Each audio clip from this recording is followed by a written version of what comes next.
इलाहाबाद की संधि हुई, किसके बीच हुई? तो आप कहेंगे इलाहाबाद की दो संधियां हुई, एक 12 अगस्त को और एक 16 अगस्त को। ईयर है 1765, दोनों 1765 में संधियां हो रही हैं। ठीक है, तो अगर पूछा जाए ऐसा पहला मुगल बादशाह कौन है जिसको अंग्रेजों ने पेंशन दी? अभी तक नहीं, पेंशन नहीं, पेंशन देने का सिस्टम अभी अंग्रेजों ने शुरू नहीं किया था। कब तक? शाह आलम तक। जब शाह आलम बक्सर के युद्ध में हारा, तब मुगल बादशाह पर किसका एक अधिकार हो गया? तो आप कहेंगे अंग्रेज का। और अंग्रेजों ने कहा कि अब आप हमारी पेंशन पर पलेंगे। तो पहला पेंशन करता कौन है? मुगल बादशाह शाह आलम। ये याद रखना, ठीक है। यहां से अंग्रेजों ने सभी मुगल बादशाह को पेंशन देनी शुरू कर दी, यानी मुगल बादशाहों को अपने डिपेंड कर लिया।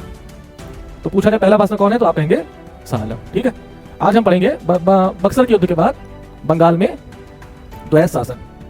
तो अगर पूछा जाए व्हाट इज डायरकी, तो क्या बताएंगे आप? द्वैध शासन। क्या बोला? द्वैध शासन, यानी दो संस्थाओं द्वारा किया जाने वाला शासन ही द्वैध शासन कहलाता है। यह बात समझ में आई? सोचो, जब अंग्रेजों ने बंगाल जीत लिया, बंगाल जीत लिया गया, चाहे वो प्लासी के युद्ध हो चाहे बक्सर के युद्ध हो, यानी बक्सर के युद्ध के बाद बंगाल पर एक छत्र राज अंग्रेजों का स्थापित हो गया।